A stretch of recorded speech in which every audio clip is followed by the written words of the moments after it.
Oke, lalu bagaimana array dalam kehidupan sehari-hari? Nah, misalkan Anda diminta untuk mencari total data.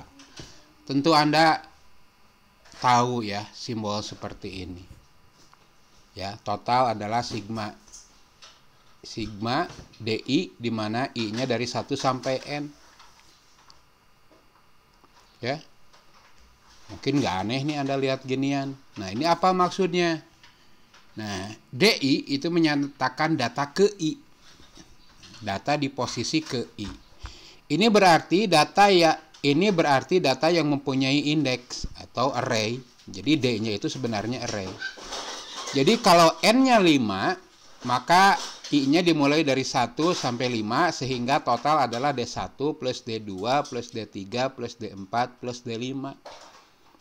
Sama, semuanya disimpan di D. Tapi masing-masing punya nomor sendiri.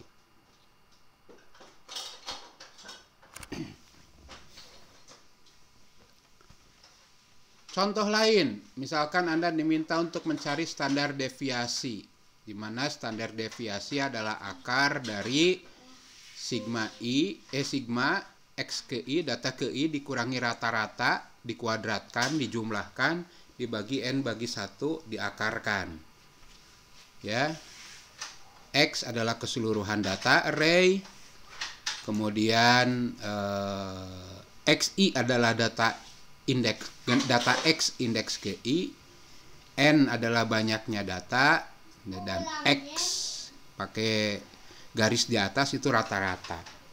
Ya, nah itu contoh ya. Jadi kalau Anda nemu DI ya, A ke I itu array.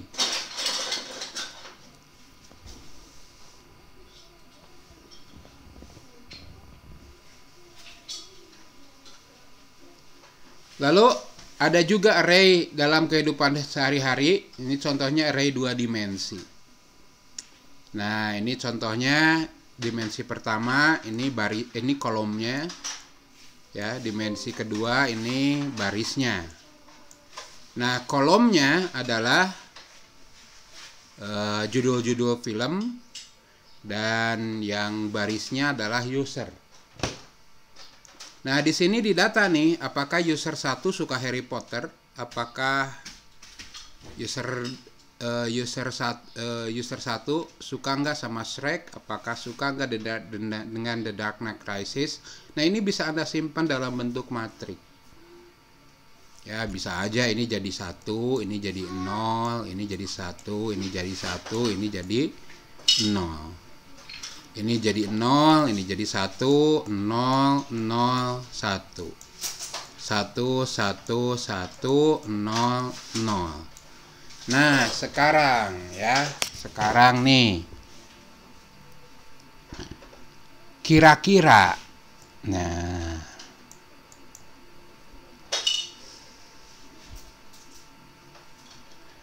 contoh ya, dengan sebuah algoritma, misalkan kalau Anda menggunakan collaboration filtering untuk sistem rekomendasi, tanda centang menandakan bahwa user tersebut menyukai film.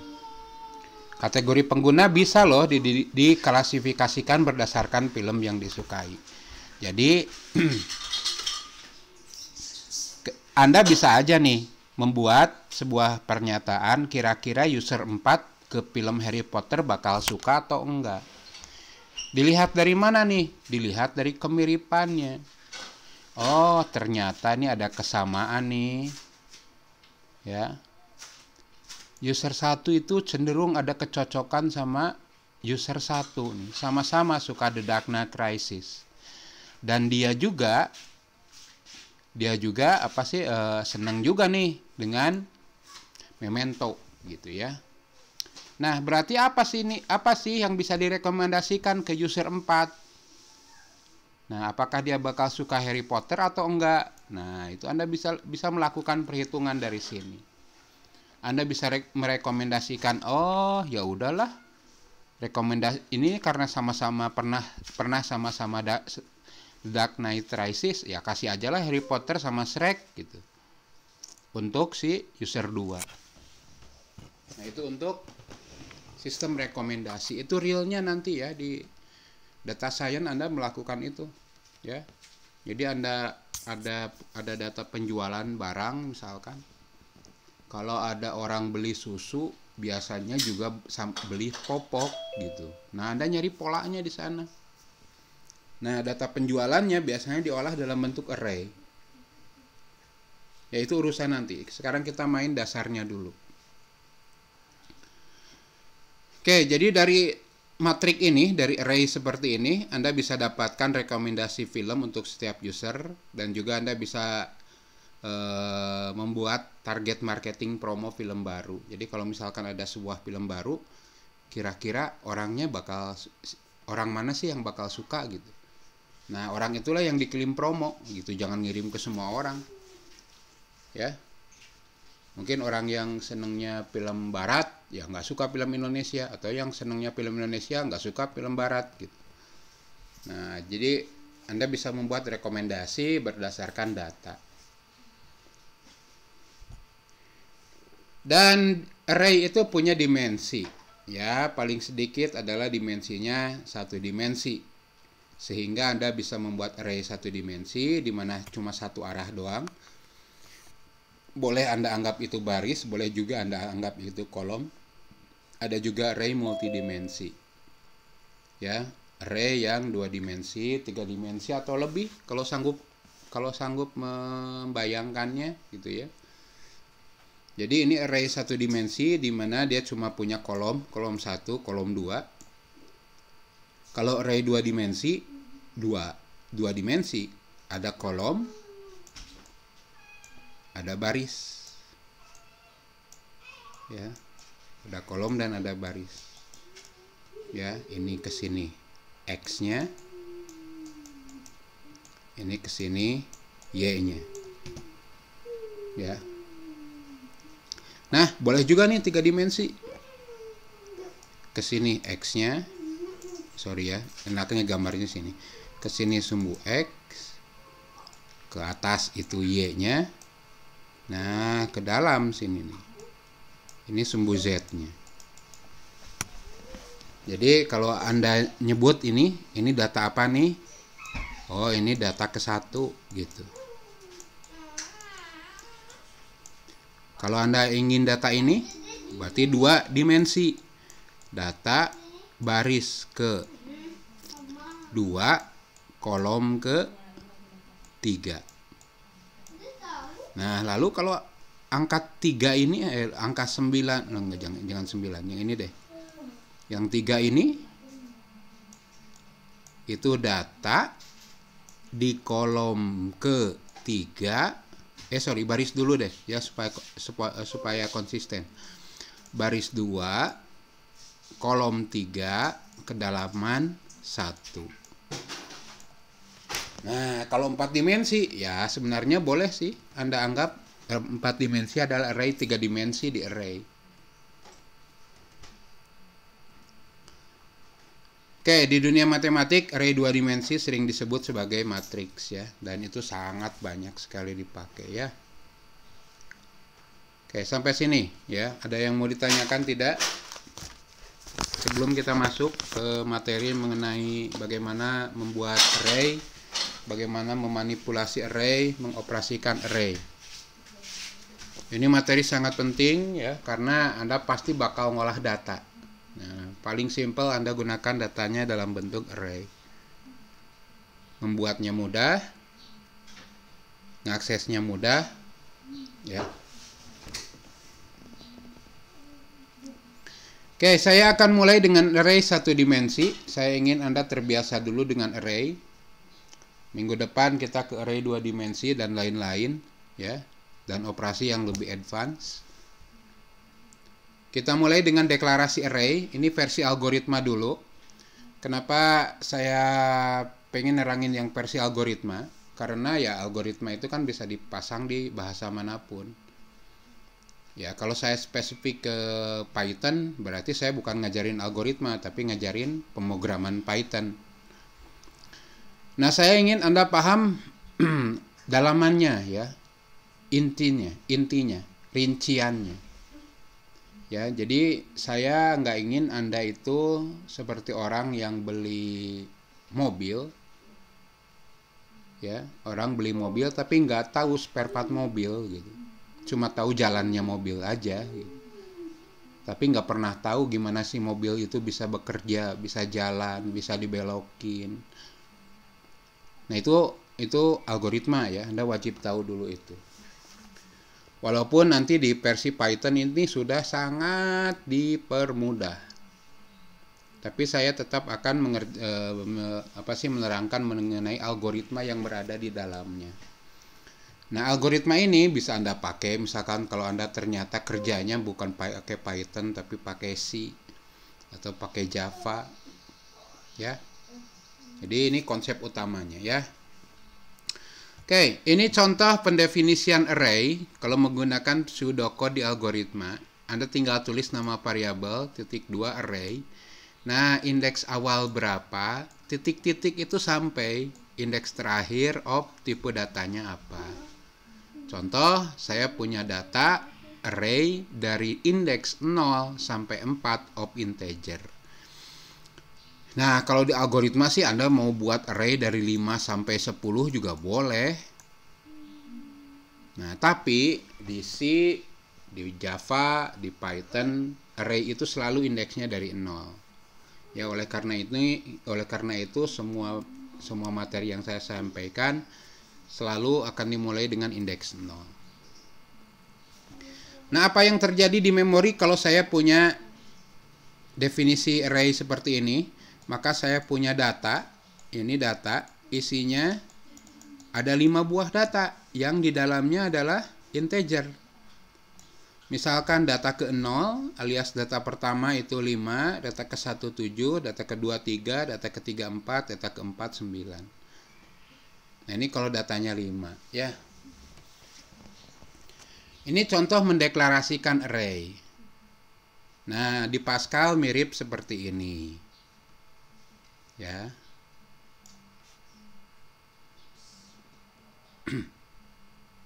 Di Java, di C beda lagi ya cara menulisnya.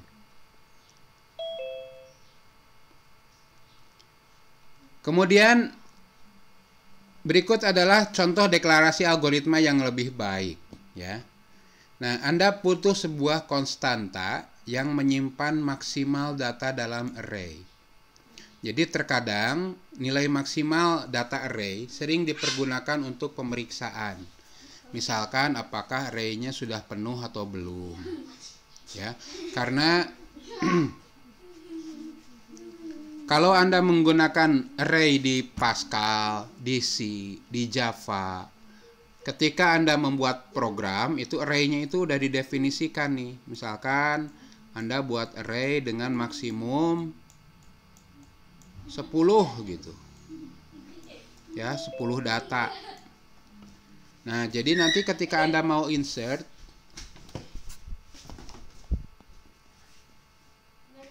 ketika data Anda mau insert, Anda ngecek dulu apakah array-nya udah penuh atau belum. Nah, kita akan buat sebuah konstanta, sebuah variabel ya, sebuah nilai yang akan menyimpan berapa sih nilai maksimum, berapa banyaknya data yang ada dalam array. Biasanya namanya max atau max data. Kemudian, nah ketika kita punya data 10, mungkin saja elemen yang terisi nggak penuh gitu. Mungkin cuma 2 isinya gitu. 2, 5 atau 3. Nah, maka Anda juga butuh sebuah variabel yang akan menyimpan sekarang banyak data berapa. Nah, ketika ada penambahan data, ini sekarang 3 nih. Ketika ada penambahan data jadi 10, ada elemen 10 masuk, maka ini berubah jadi 4. Maksnya tetap di 10 gitu. Nah, jadi Anda butuh sebuah variabel yang selalu menyimpan kondisi banyaknya data. Ini sifatnya variabel. Kenapa? Ya, karena dia berubah-ubah. Awalnya datanya 0, ditambah data jadi 1, ditambah data jadi 2, tambah data baru jadi 3, ada penghapusan berkurang 1. Ya. Nah, oleh karena itu baiknya setiap Anda membuat array, maka sertakan sebuah variabel bertipe integer yang menyimpan kondisi berapa elemen data yang tersimpan di dalam array. Jadi contoh, kamus data, saya punya konstanta maksimum 5, kemudian datanya adalah array dari 0 sampai maksimum kurang 1. Karena kalau ingin 5 data berarti kan dari 0 sampai 4. Karena kita hitungannya dimulai dari 0, data pertamanya. Jadi kalau Anda sampai 5 itu berarti 6 data, ya. Nah, kemudian ada banyak data nih, tipenya integer. Nah, ya. Karena data array yang digunakan dimulai dari 0, maka banyak maka jika banyak data ingin maksimum elemen, maka ketika pendeklarasian nilai maksimum harus dikurangi 1. Ya. Jadi supaya ini kalau 5 data itu dari 0 sampai 4. Nah, ini contoh deklarasi array di algoritma. Nah, lalu bagaimana Anda mengakses array? Nah, untuk mengakses array, elemen array lakukan dengan memanggil nama variabelnya disertai dengan indeksnya. Indeksnya diapit dengan tanda kurung siku. Contoh, saya punya array data array 0 sampai 4 of integer ini. Cara mengaksesnya adalah data ke-1 diisi 7. Nah, berarti Anda melakukan ini nih, pengisian 7 ke elemen ke-1 alias data kedua. Input data ke-0. Nah, berarti baca data untuk ini, tapi dari pengguna. Ya, jadi Anda gunakan kurung siku. Kalau bahasa Indonesia sih data ke-3.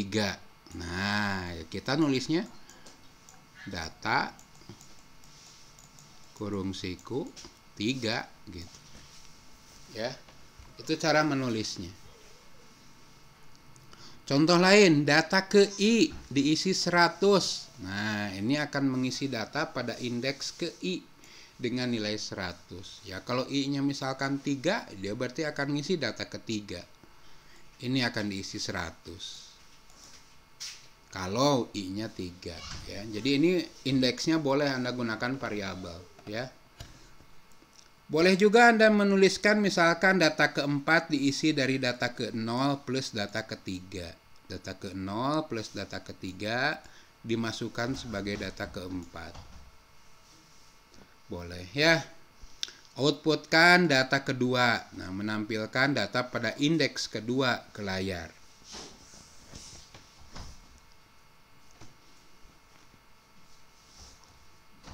Oke, lalu bagaimana Anda membayangkan sebuah array? Anda boleh membayangkan array satu dimensi itu sebagai tumpukan data vertikal, ya. Di mana ini indeks 1, ini harusnya dari 0 ya, indeks 1, indeks 2 sampai indeks 10. Ya, boleh juga Anda membayangkannya bahwa array itu ke pinggir, terserah. Ya, ini harusnya 0, 1, 2 dan seterusnya ya. Jadi, cara Anda membayangkan array sebenarnya tergantung kasus Anda. Jika Anda menggunakan array sebagai stack alias tumpukan data, maka Anda lebih baik membayangkannya secara vertikal. Dan jika Anda menggunakan array sebagai misalkan untuk antrian, ya antrian kan ke pinggir ya, maka lebih baik Anda membayangkannya secara horizontal.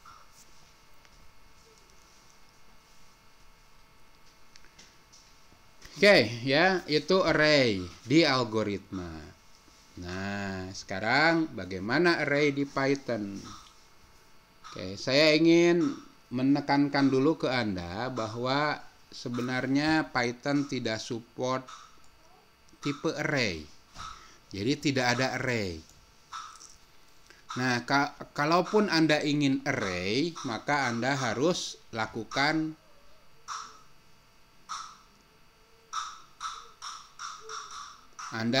salah satu dari ini ya. Jadi Anda akan membuat list di apa ya istilahnya, diasumsikan sebagai array, diperlakukan sebagai array.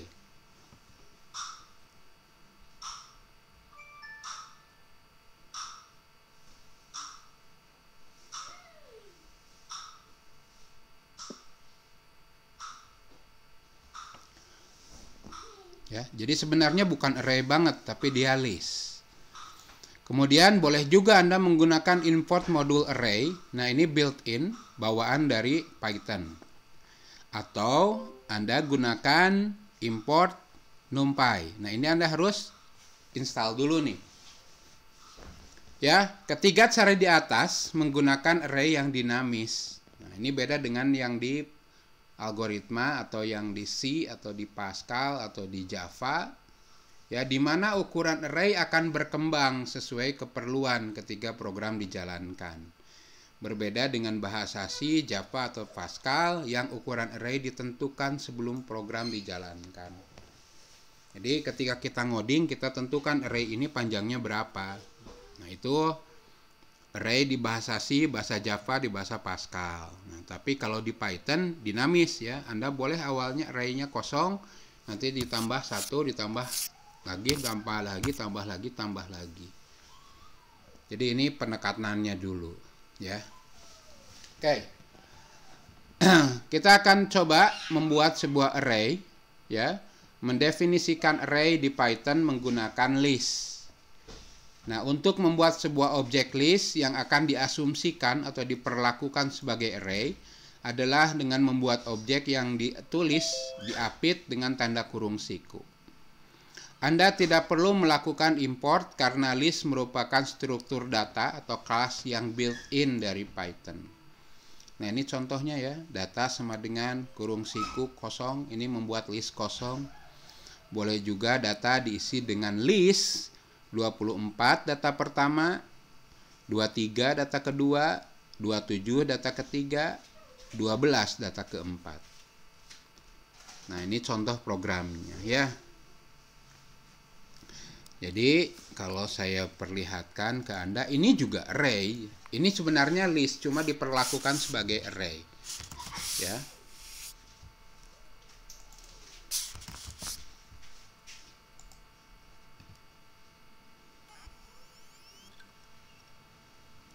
Jadi boleh saja Anda punya data linked list kosong. Ya, jadi kalau Anda print data, dia datanya kosong. Jadi boleh juga Anda punya nih 1, 5,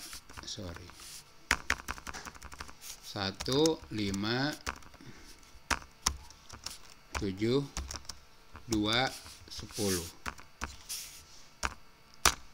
Nah, kalau Anda cetak, print data, maka Anda bisa lihat bahwa di dalam data itu ada 1, 5, 7, 2, 10. Bagaimana mengaksesnya? Ya terserah Anda nih. Anda mau misalkan data ke 1, maka akan mendapatkan 5. Ini kan data ke 1, karena 1 ini adalah data ke 0. Boleh juga Anda isi datanya. Misalkan data kedua diisi dengan 99. Jadi kalau Anda print data, maka data kedua ini berisi dengan 99. Ya, itu enaknya, ya. Jadi Anda boleh punya data banyak, bisa puluhan, bisa ratusan, bisa ribuan, bisa jutaan, ya. Ya, Anda tinggal olah indeks akses dengan nama dan indeksnya. Ini list, ya, ini list, bukan benar-benar array, ya.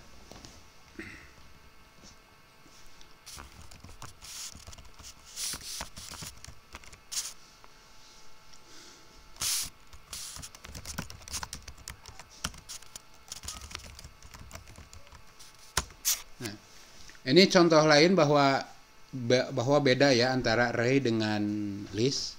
Kalau list Anda boleh punya tipe data yang berbeda di dalamnya. Tapi kalau array biasanya itu satu tipe. Jadi kalau yang satu integer, yang lainnya juga integer. Kalau yang satu pecahan, yang lainnya pecahan. Itu kalau array beneran ya. Jadi ini sebenarnya list. Ya, ini sebenarnya list yang ya kita anggaplah dia sebagai array gitu. Oke, itu cara pertama kita membuat array ya, kalau Anda menggunakan Python. Cara kedua adalah Anda menggunakan modul array. Nah, ini hanya boleh untuk array untuk nilai-nilai tipe data dasar seperti karakter, bilangan bulat, bilangan pecahan. Jadi nggak terlalu support ke string nih. Nah, untuk membuat sebuah objek array menggunakan modul array, langkahnya adalah import dulu modul array, kemudian buat objek array dengan menggunakan fungsi array. Dan berikut adalah fungsi array-nya. Array, tipe kodenya apa, inisialisasinya apa. Nah, inisialisasi sifatnya opsional, ini nilai awal kalau mau, ya. Dan type code-nya ini, nah Anda definisikan di sini, Anda mau nyimpen data apa? Pak, saya ingin nyimpen data integer, tulis I. Anda ingin nyimpen data long, tulis long. Long itu integer yang lebih panjang. Ada lagi long ya. Ada float, pecahan. Ada D juga pecahan. Nah, jadi sebenarnya Anda bisa lihat nih di sini ya, lebih lengkapnya. Anda bisa lihat di sini, ya.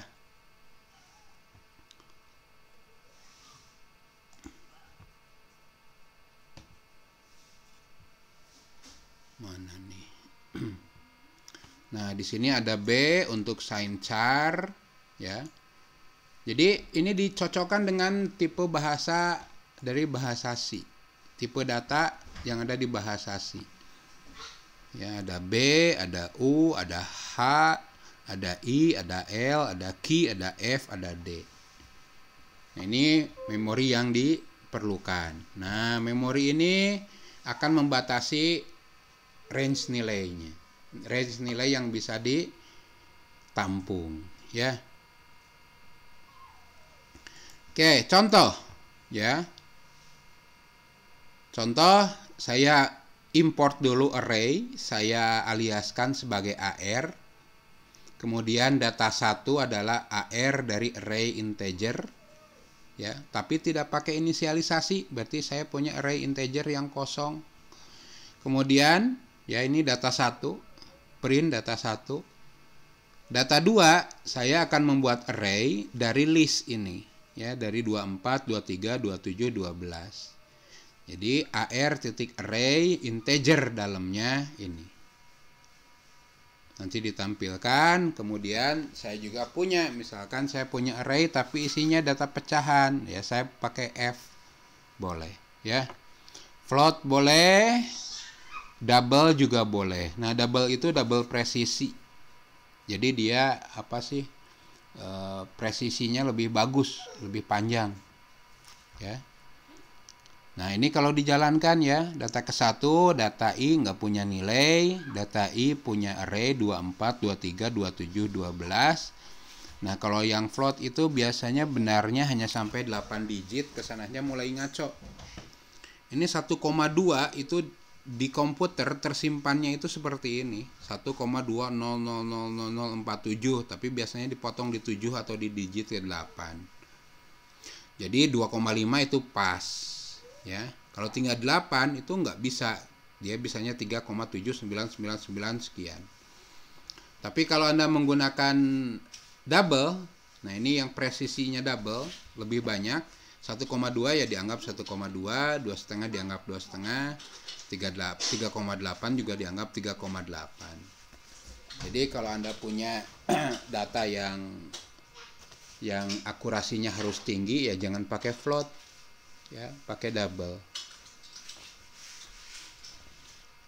Nah, itu ya, itu kalau Anda ingin membuat array dengan menggunakan modul array. Jadi Anda tinggal import dulu array SAR gitu. Jadi kalau Anda butuh data tinggal AR titik create array yang isinya integer. Sorry ya.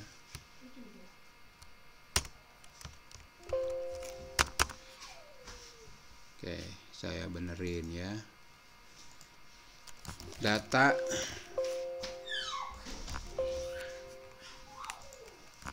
Data adalah array, create array yang tipenya integer dengan data awal 158.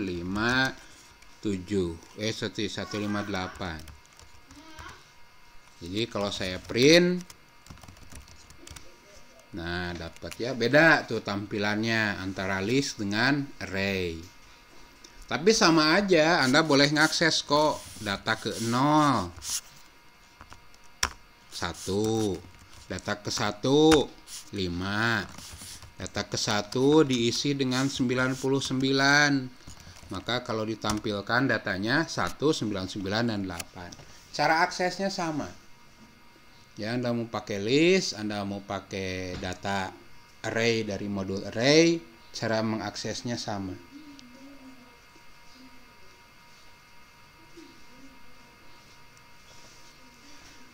Nah, itu cara kedua. Ya, cara kedua membuat array adalah dengan menggunakan modul array. Nah, cara ketiga adalah Anda menggunakan modul NumPy. Ya, NumPy itu singkatan dari Numerical Python, yaitu library Python yang digunakan untuk bekerja dengan array. Nah, untuk membuat sebuah array menggunakan modul NumPy ini ya, ini harusnya NumPy ini ya, akibat copy paste itu teh ya. NumPy caranya adalah import modul NumPy, buat objek array dengan menggunakan fungsi array. Nah, parameternya adalah objeknya. Jadi sebagai contoh kita import dulu NumPy snp, biasanya disingkatnya np. Ya, paling terkenalnya dengan np. Walaupun bebas-bebas aja. Data 1 adalah np.array, array kosong. Ya. Kemudian data 2 adalah np.array, NumPy array yang isinya 24, 23, 27, 12. Tampilkan data 2. Data 3 adalah array 1,2, 2,5. Ini yang pecahan ya, enaknya nggak harus nyebut pecahannya apa. Jadi tipe datanya akan menyesuaikan dengan datanya. Jadi dia akan mencari tipe data yang paling cocok untuk data yang ada di dalamnya.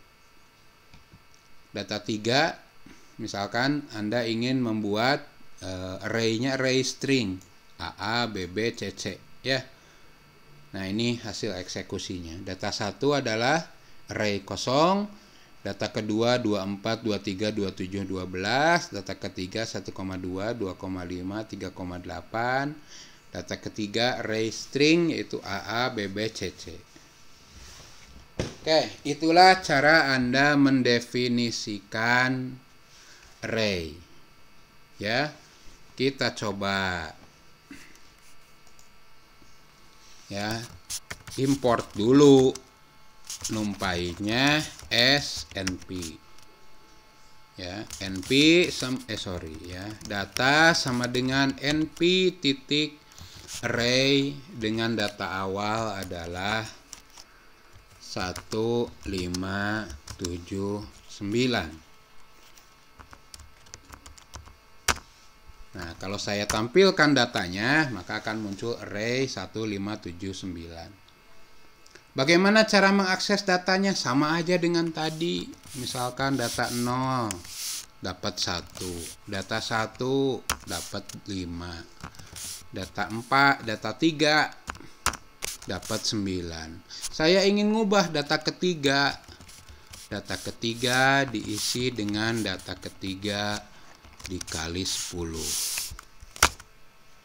Kalau saya print datanya, maka yang 9 ini berubah jadi 90 karena ya 9 dikali 10.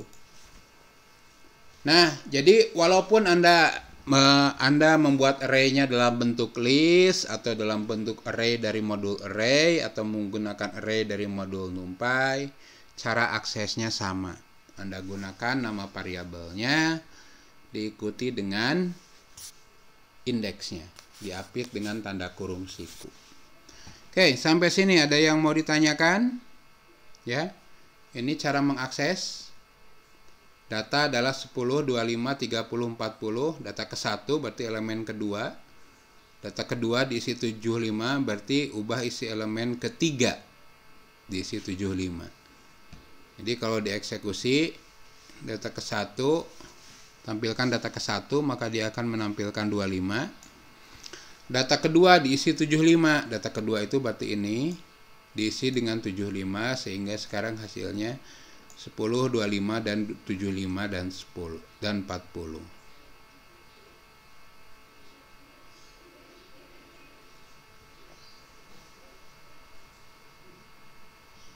Nah, ini yang menggunakan menggunakan list. Ini yang menggunakan array dari modul array. Ini yang menggunakan array dari modul NumPy. Sama aja cara aksesnya, ya. Silahkan. Itu dulu, ada yang mau ditanyakan?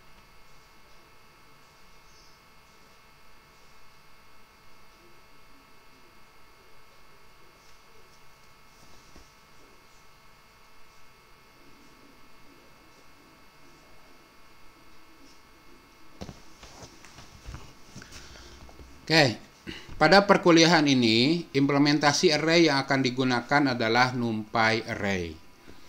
Jadi, untuk kesananya, saya akan menggunakan array dari NumPy.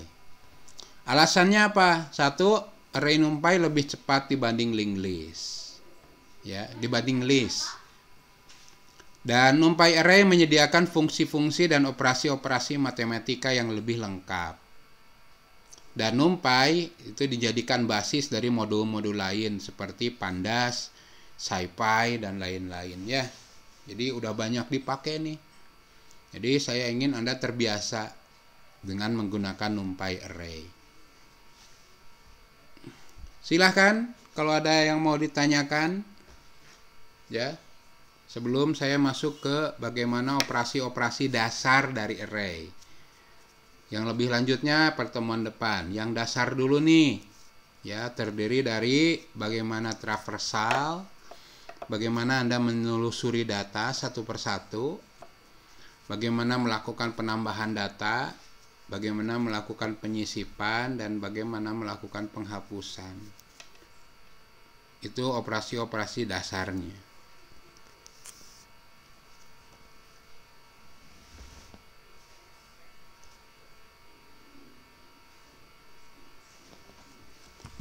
Oke, saya teruskan aja ya. Traversal array. Nah, saya akan terangkan dulu versi algoritma. Traversal array artinya Anda menelusuri array dari elemen pertama sampai terakhir. Nah, traversal array bisa digunakan untuk banyak hal. Misalkan Anda ingin menampilkan seluruh elemen array. Jadi Anda punya array 3, 5, 7. Nah, pengen ditampilkan nih 3, 5, 7 gitu. Anda pengen menampilkan satu persatu. Nah, itu istilahnya traversal. Nah, begitu juga dengan kalau Anda pengen nyari total data dari seluruh elemen. Nah, berarti Anda punya data 0 ditambah dengan 3 jadi 3. Nanti ditambah dengan 5 jadi 8. Nanti ditambah dengan 7. Artinya kita jalan-jalan di sini. Tambah 0, tambahin 3, 3 tambahin 5, ya 8. Hasilnya 8, 8 ditambah 7. Jadi Anda menelusuri data satu persatu. Ini traversal. Begitu juga dengan nyari nilai terkecil dan terbesar. Ketika Anda nyari nilai terkecil dan terbesar, Anda punya anggapan 3 terkecil. Bandingin dengan data selanjutnya. Bandingin dengan data selanjutnya. Ya, kalau misalkan ada yang lebih kecil, berarti lebih kecilnya berubah. Nah, itu gunanya traversal sangat banyak ya. Menampilkan data, menulis data ke file, baca data dari file. Ya, melakukan perhitungan, perkalian seluruh elemen, itu Anda harus melakukan traversal. Algoritmanya sebenarnya sederhana traversal itu ya. Anda cukup lakukan pengulangan dari indeks 0 sampai banyak elemen array dikurangi 1. Jadi artinya kalau banyak elemennya 5, berarti Anda akan melakukan pengulangan dari 0 sampai 4. Nah, ini 0 sampai 4 itu akan dialiaskan ke variabel i. Nah, ketika i-nya 0, maka kita operasikan data ke i. Nah, terserah nih operasinya. Apakah operasinya mau write atau nulis ke layar, boleh. Mau nulis ke file, boleh. Mau operasinya adalah nulis ke printer, mah enggak. Mau operasinya adalah perhitungan perkalian, boleh. Perhitungan penjumlahan, silahkan. Jadi operasinya bebas. N dari for. Nah, ini contoh traversal.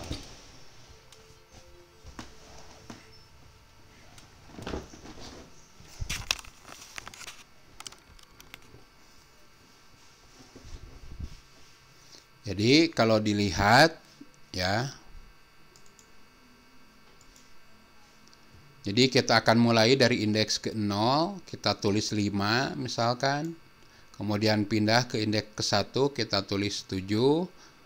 Pindah ke indeks kedua, kita tulis 3. Pindah indeks keempat, indeks 3 kita tulis 4. Dan pindah ke indeks terakhir, kita tulis 9. Jadi menelusuri array gitu ya. Oke, ini traversal array di algoritma ya. Sederhana gini. Nah, ini contoh traversal array versi algoritma untuk menampilkan data ke layar. Jadi for i dari 0 tuh banyak elemen array kurang 1 do outputkan data ke i. Berarti outputkan data 0, outputkan data 1, outputkan data 2, outputkan data 3 sampai banyak array minus 1. Ya, kalau banyak arraynya 5 berarti dia hanya sampai 4. Data ke 0 sampai data ke 4. Nah, bagaimana kalau Anda ingin menghitung total data? Ya, sebenarnya ya, pengulangannya sama, cuma operasinya aja yang beda ya. Kita punya total awalnya 0, lakukan for i dari 0 sampai banyak elemen. Misalkan saya punya elemennya 4 nih. Ya, 3, 2, 1, 7. Nah, banyak datanya berapa nih? Banyak datanya 4. Berarti saya akan melakukan pengulangan dari 0, 1, 2, 3. Total awalnya 0. 0 di plus. Nah, ketika i-nya 0, 0 plus data ke 0. Plus 3. Balik lagi di plus data ke 1, 2. Plus data ke 2, 2. Plus data ke 3. Data ke 2 adalah 1 ya. Dan data ketiga adalah 7. Maka didapat hasilnya 13. Nah, ini traversal. Ini traversal untuk nyari total. Nah, ini traversal untuk menampilkan data. Oke, silahkan. Ada yang mau ditanyakan? Basic dulu nih ya. Kalau udah bisa ini baru nanti main ke yang array-nya lebih banyak dimensinya, yang operasinya lebih rumit. Nah, nanti yang rumit-rumit nanti dipermudah dengan NumPy ya. Saya akan kasih dulu yang rumitnya ya. Ya, kalau Anda misalkan sekolah permesinan ya, Anda bakal dikasih mesin yang dari 0 gitu. Bukan mesin yang udah jadi. Anda bakal disuruh untuk silakan rakit nih mesin gitu. Ya. Tidak akan tiba-tiba ini ada mesin baru, pakai, udah aja. Tanpa ngerti dalamnya ya. Anda harus ngerti dalamnya. Oke. Lalu bagaimana traversal di Python? Nah, ada beberapa cara untuk melakukan traversal dengan Python. Satu, dengan menggunakan for in. Kedua, menggunakan for in dan range. Ketiga, boleh menggunakan while. Keempat, boleh juga menggunakan enumerate. Nah, kita mulai satu persatu ya. Traversal array menggunakan pengulangan for in. Ya, contohnya ini saya punya array namanya data. Jadi saya cukup for i in data print i. Nah, jadi setiap kali ngulang, pertama kali ini akan dikirim ke ini, ya. Variabel pertama dikirim ke i. Nah, akan di print i, maka dia akan nulis 10. Balik lagi ke atas, dia akan pindah ke yang data kedua. Nah, data keduanya dimasukkan lagi ke variabel i, printkan i-nya, maka akan nulis 25. Balik lagi ke atas, dia akan next lagi ke data selanjutnya, sehingga i sekarang bernilai 30.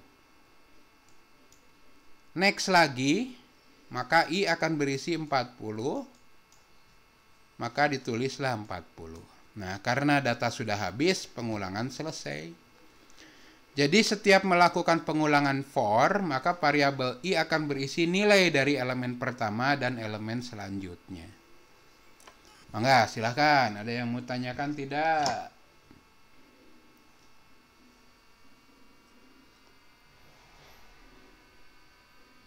Ini versi merepotkannya ya.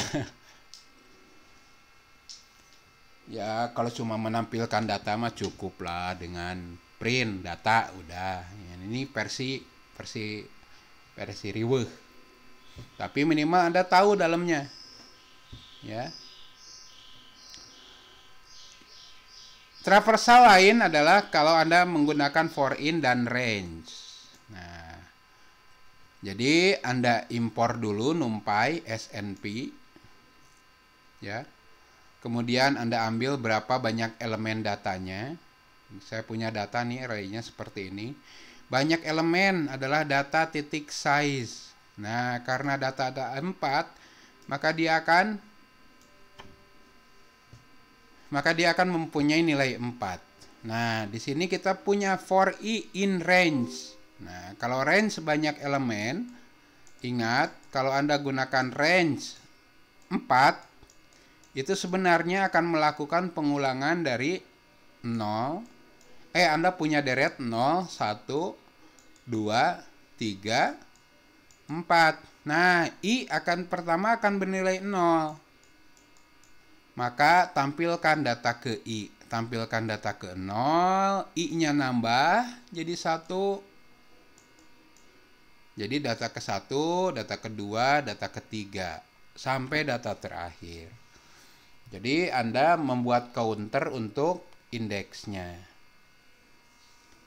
Nah, itu traversal array menggunakan for. Jadi Anda harus tahu dulu berapa banyaknya data, kemudian lakukan pembuatan range dari 0 sampai banyaknya elemen. Sorry ya, range 4 itu nggak nyampe 4, tapi cuma sampai 3. Selanjutnya, traversal array menggunakan pengulangan while. Nah, ini contohnya ya. Saya minta datanya, berapa banyaknya data, misalkan ini datanya 4. Kita mulai i dengan 0. Nah, ketika i lebih kecil daripada elemen, banyak elemen, yaitu 4, maka tulis data ke i. Nah, i-nya dimulai dari data ke 0. Tulis data ke 0.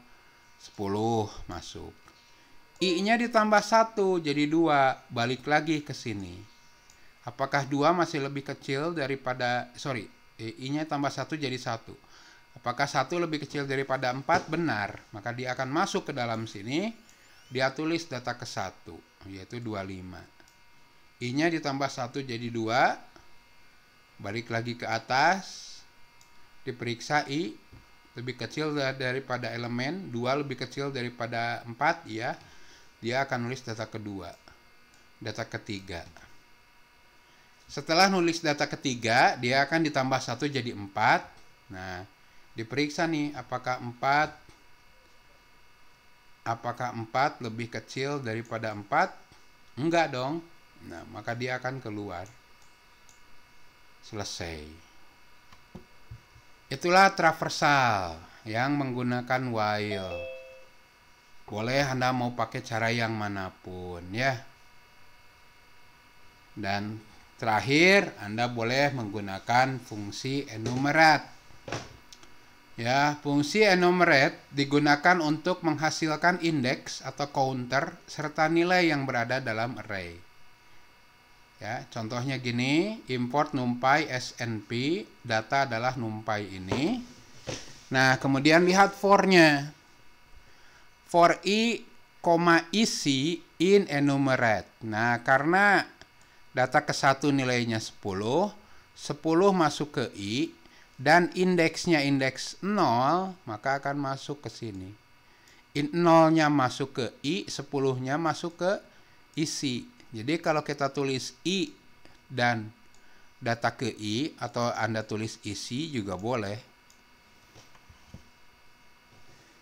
Ya.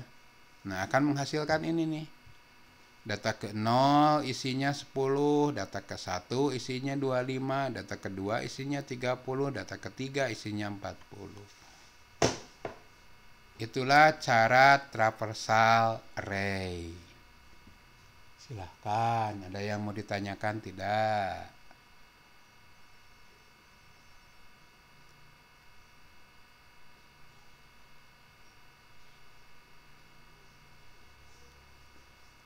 Nah, itu berbagai macam cara Anda melakukan traversal array. Sebenarnya ada cara yang lebih singkat, tapi mungkin takutnya ya sebagai yang baru belajar pemrograman takutnya pusing. Ya, Anda bisa gunakan list comprehension. Itu nantilah ya. Itu adanya di pemrograman Python-nya, bukan di algoritma ya. Karena tidak semua bahasa support itu. Oke, operasi selanjutnya adalah penambahan data. Nah, saya akan gunakan algoritma dulu nih. Nah, penambahan data adalah proses menambahkan elemen baru di bagian akhir. Jadi, contoh gini. Saya punya array. Indeks 0, indeks 1, indeks 2, indeks 3, indeks 4. Anggap ini max. Ini max kurang 1. Jadi kalau datanya 10 berarti ini 9 gitu ya. Nah, apa yang terjadi kalau Anda ingin menambahkan data di akhir? Nah, contoh kalau saya sudah punya 2 data, misalkan 3 dan 4, berarti saya punya banyak data, yaitu 2. Kemudian Anda mau menambahkan 10 gitu. Maka apa langkahnya? Pertama, periksa dulu apakah array belum penuh. Yaitu periksa banyak data apakah lebih kecil daripada max kurang 1. 2 lebih kecil daripada 9 benar. Nah, jika belum penuh, maka banyak data tambah 1. Banyak data tambah 1 jadi 3. Kemudian simpan data baru di posisi akhir, yaitu data di posisi 3 kurang 1 diisi baru. Nah, ini jadi 10. Itu nambah di akhir. Ya, jadi ini ilustrasinya ya. Saya punya indeks 0, 1, 2, maksimumnya 1. Ya, elemennya 3 dan 7. Datanya 2, banyak data baru 2. Kemudian ada tambahkan 10 di akhir. Maka yang terjadi adalah seperti ini ya. Banyak data jadi 3 dan data kedua diisi dengan nilai baru yaitu 10. Ada yang mau ditanyakan?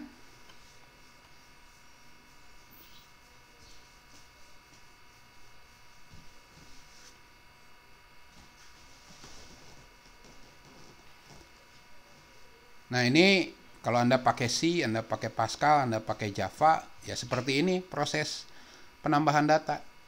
Ya. Tapi nanti kita lihat versi Python, ya. Nah, dengan algoritma seperti ini, maka Anda bisa membuat sebuah algoritma untuk penambahan data.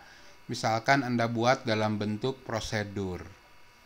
Ya, saya punya prosedur namanya tambah, datanya array, banyak datanya integer, ya.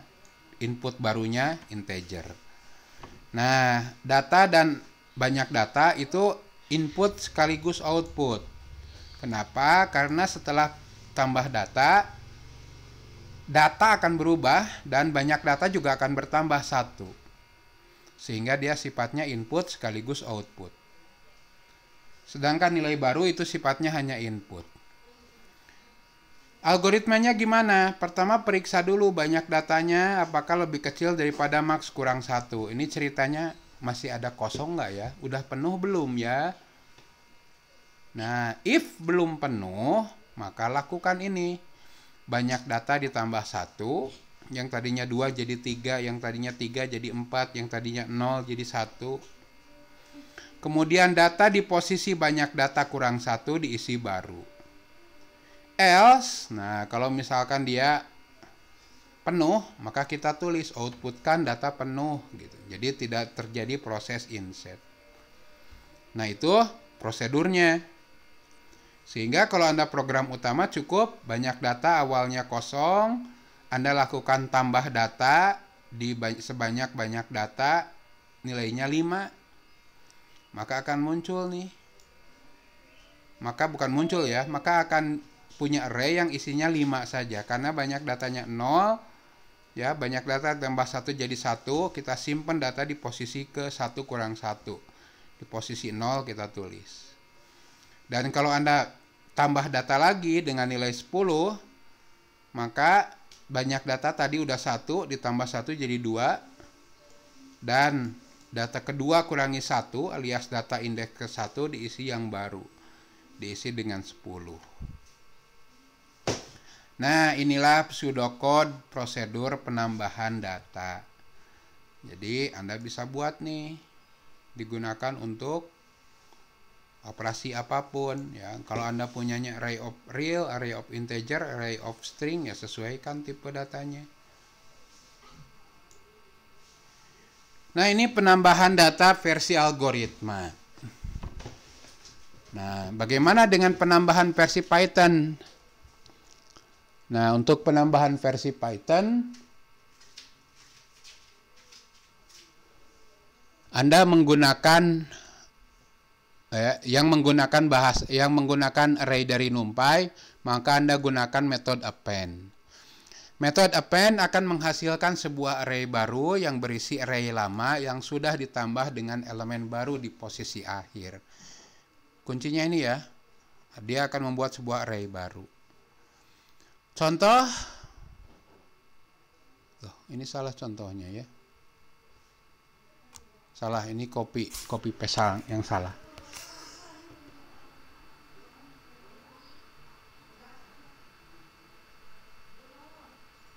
Oke, ya kayaknya ada slide yang kehapus. Nanti saya kirim ulang. Ya, jadi contohnya seperti ini. Ya, kalau saya lakukan import NumPy snp, kemudian saya punya data, dapat np.array, di mana datanya 1, 4, 6, 8, 9. Ya. Oke, kalau saya tampilkan data dapat tuh. Dan saya gunakan saya gunakan misalkan data 2 adalah np.append. Ya. Tambahkan ke data yaitu angka 15 misalkan. Ya. Oh, sorry, P-nya kebanyakan ya.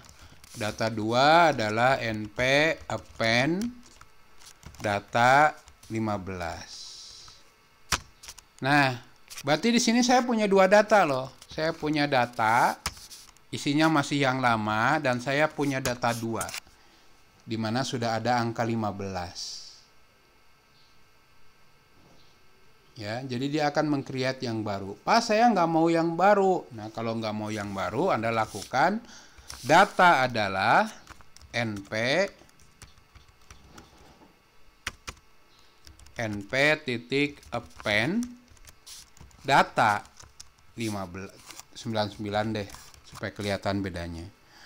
Jadi hasil penambahan data dengan 99 diisikan kembali ke data.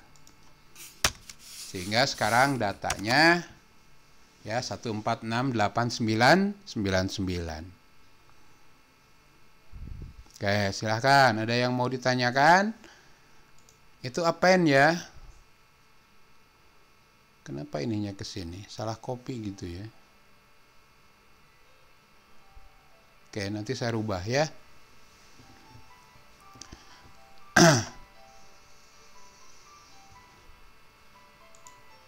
Alika sinihin. Idris sinihin HP-nya.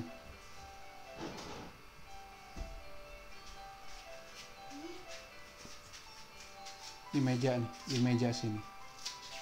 Meja sini nih.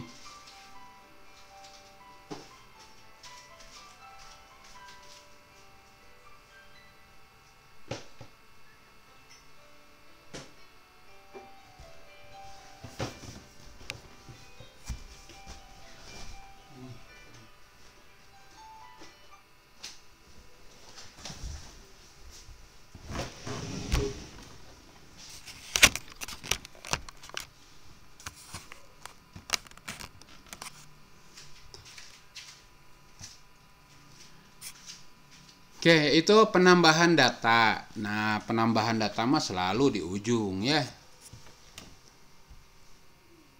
Oke, saya benerin dulu ini deh sebentar ya, supaya nggak lupa nih.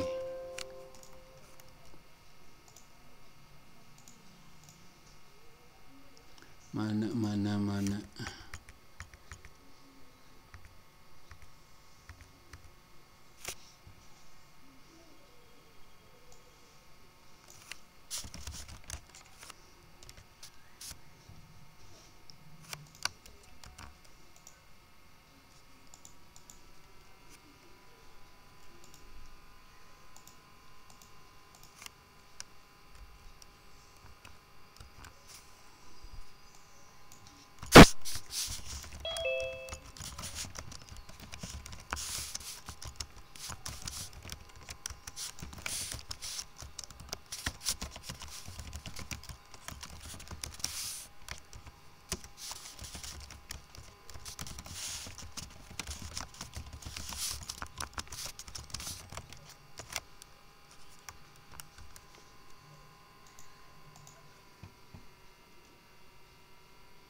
Oke, barusan saya perbaiki dulu ya, sebentar ya.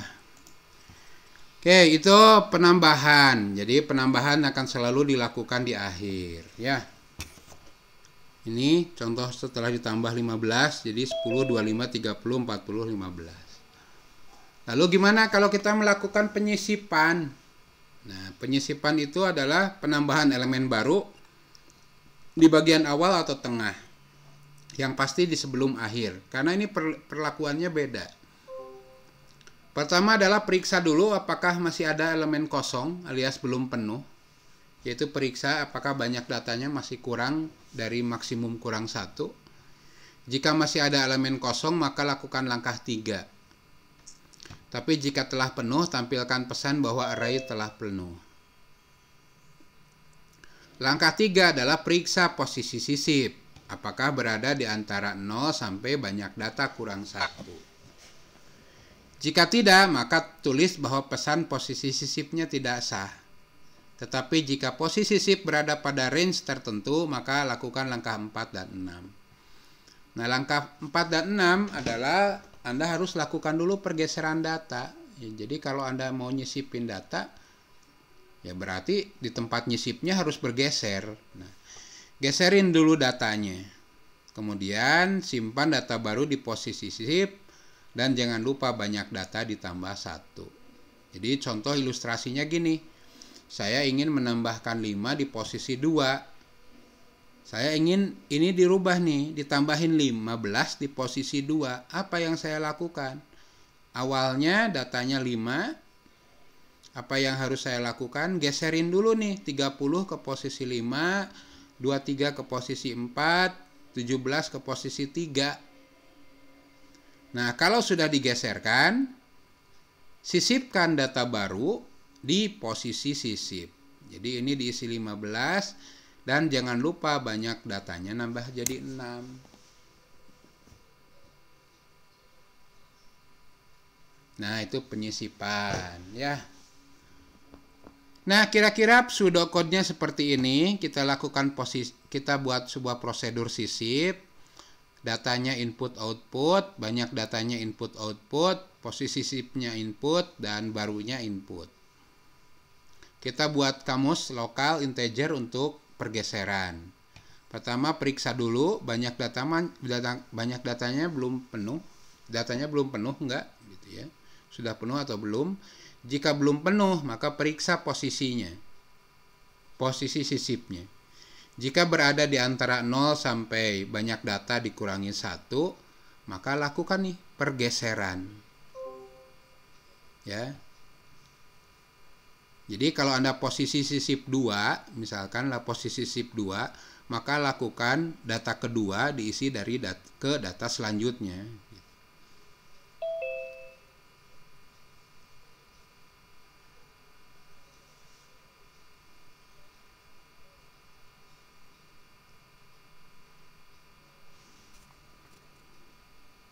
Tunggu ya, ada aneh ini.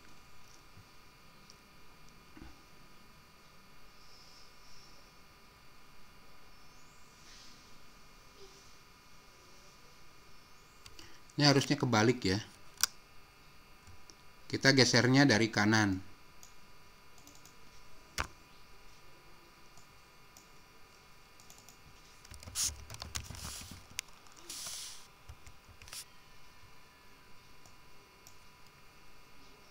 Turun ya. Down to posisi sisip.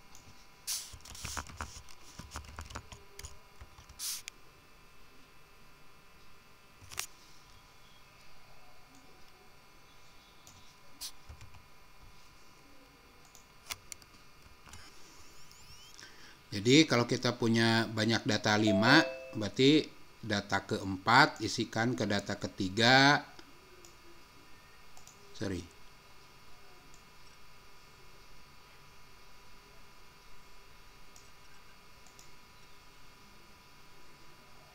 Geser ya, ini geser, sorry. Kita geserkan data 4, kopikan ke 5, 3 ke 4 dan seterusnya. Kita mulai dari posisi sisip plus 1.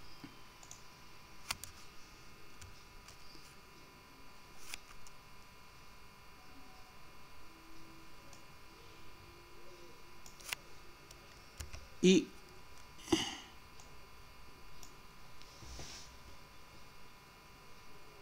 plus 1 ya. I plus 1 diisi dengan data ke I.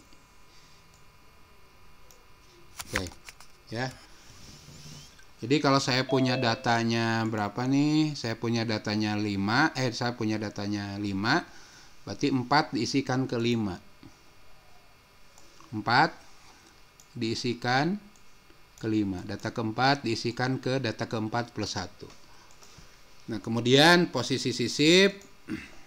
Saya save dulu.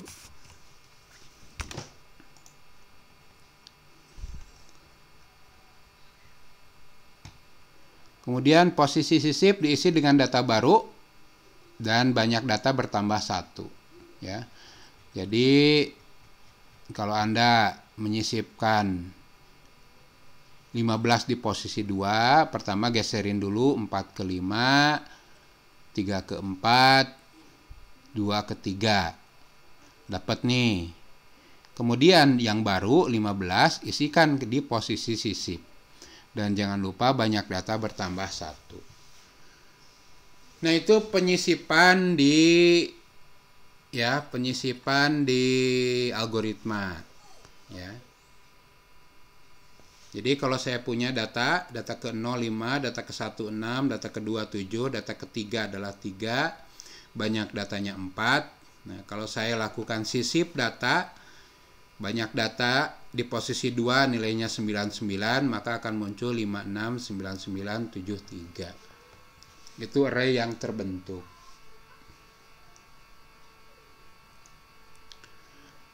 Kemudian bagaimana penyisipan data di Python? Nah, kalau di Python Anda tinggal pakai metode insert. Ya, Anda gunakan metode insert untuk menghasilkan sebuah array baru yang berisi data lama yang sudah ditambah dengan elemen baru di posisi sisip. Jadi contohnya gini, saya punya data sama dengan np array 10, 25, 30, 40. Ini data sebelum insert. Ya, 10, 25, 30, 40. Kemudian saya lakukan insert nih. np data insert, ya, data insertkan ke data di posisi 2 nilainya 77. Simpan ke data sehingga kalau data ditampilkan ulang maka sudah ada 77 di posisi 2. Nah, itu penyisipan data di Python, ya. Oke, kemudian bagaimana penghapusan data? Nah, penghapusan data bisa dilakukan dengan 3 cara. Anda bisa melakukan penghapusan data di awal, bisa melakukan penghapusan data di tengah, dan penghapusan data di akhir. Nah, kalau Anda menghapus data di awal, ini paling berat karena Anda harus melakukan pergeseran. Semua data digeserin, ya, sebanyak data kurang 1. Penghapusan data di posisi tengah ini menengah, ya, tidak sebanyak hapusan awal. Kalau posisi akhir itu paling ringan karena nggak ada pergeseran data. Nah, ini contohnya ya. Ini algoritmanya, ya. Ilustrasinya seperti ini. Ini kalau Anda menghapus data terakhir, ya, Anda pengen menghapus data ini nih. Ya, Anda pengen menghapus data ini. Apa yang dilakukan? Cukup banyak data berkurang 1 dan ininya di-nolin, di-defaultkan. Nah, itu menghapus di akhir. Nah, kalau menghapus di tengah, nah ini yang agak sulit, ya. Misalkan Anda pengen menghapus di posisi 2. Apa yang harus terjadi? Ada pergeseran dulu nih. Data ketiga geserin ke data kedua, data 4 geserin ke data ketiga. Nah, setelah datanya bergeser, ya, 17-nya udah hilang, jangan lupa data terakhir di-nolkan dan banyak data berkurang jadi 4. Nah, ini kira-kira algoritmanya, ya. Ini algoritma penghapusan data nih. Oke, ada bentuk aneh tuh. Ini panah, ya.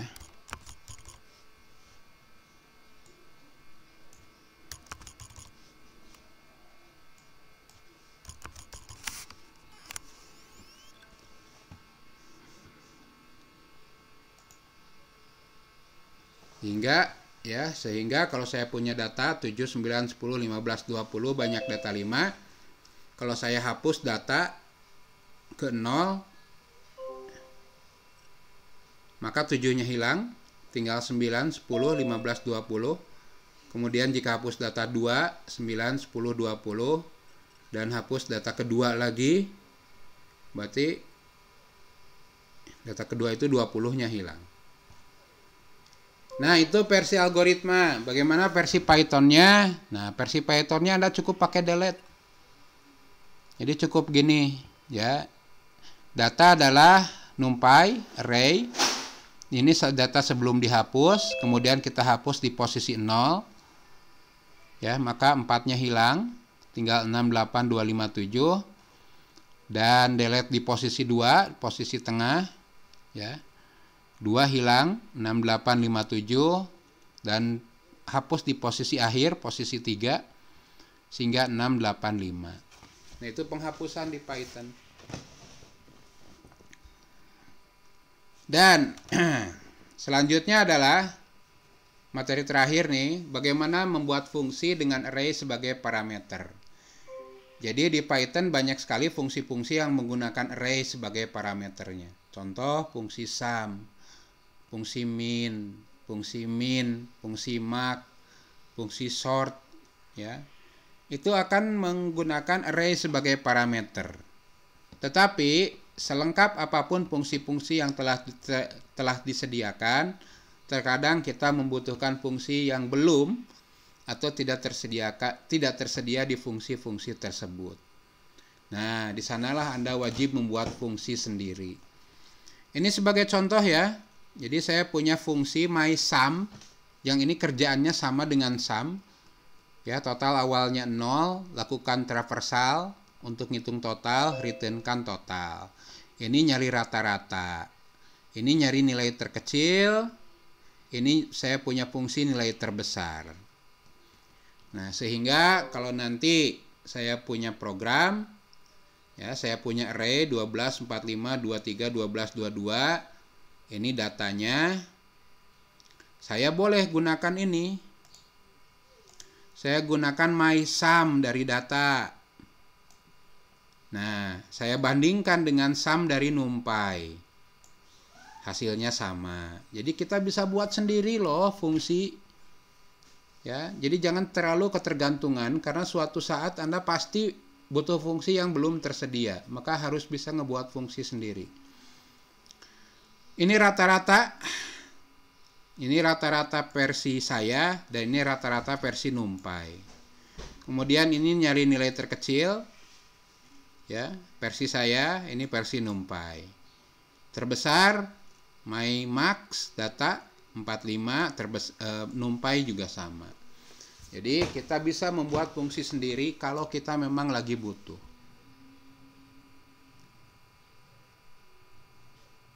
Selanjutnya adalah latihannya ya. Nah, latihannya adalah buatlah sebuah fungsi untuk menghitung standar deviasi dari sekumpulan data. Ini rumusnya.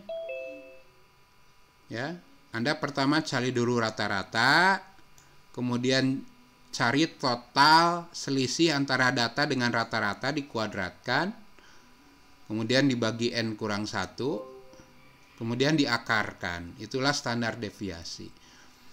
Jadi Anda tinggal buat def mystd parameternya data, silakan isi fungsinya yang kalau dijalankan kira-kira harus menghasilkan ini.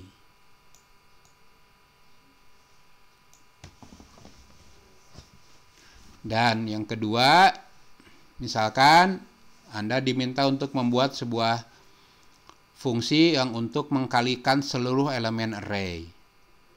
Ya, jadi kalau saya punya array 12, 45, 23, 12, 22, saya buat fungsi namanya myMultiply data dan pengkali.